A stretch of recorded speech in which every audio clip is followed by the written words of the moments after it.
වහන්සේගේ දේහය දවන චිතකය මේ ස්ථානයේ ඉදිකර.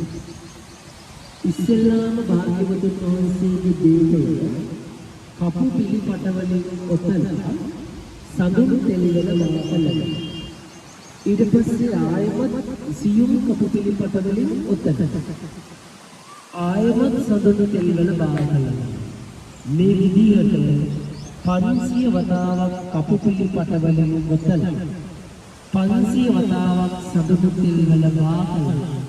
භාග්‍යවතුන් වහන්සේගේ ශ්‍රී දේහය මේ ස්ථානයේ ඉදි කරපු චිතකයේ තැන්පත් කරනවා. ඊට පස්සේ මල්ලරටේ රජකුමාරවරු 4 දෙනෙක් 4 පැත්තෙන් ඇවිත් මේ චිතකයට ගිනි අවුරුවා. නමුත් එදා මේ චිතකයට ගිනි අවුරුවා.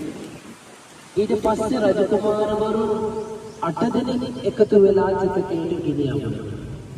ඒ චිතකයට ගිනි අවුරුන්නේ ඔන්න ඔය වෙලාවේදී මෙතන හිටියා මේ ගෞතම බුද්ධ ශාසනයේ දිවස්ලාභී මහරහතන් වහන්සේලාගෙන් අග්‍ර වුණ අනුරුද්ධ මහරහතන් වහන්සේ.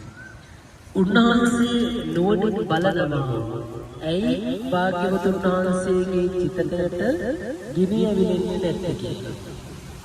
අන්න එතකොට උන්වහන්සේ දකිනවා මේ ගෞතම බුද්ධ ශාසනයේ තුතාගදාරී මහරහතන් වහන්සේලාගෙන් අග්‍ර වූ මහාකාශ්‍යප මහරහතන් වහන්සේගේ අධිෂ්ඨානය නිසා තමයි මේ චිතකයට ගිනි ඇවිලෙන්නේ නැත්තේ.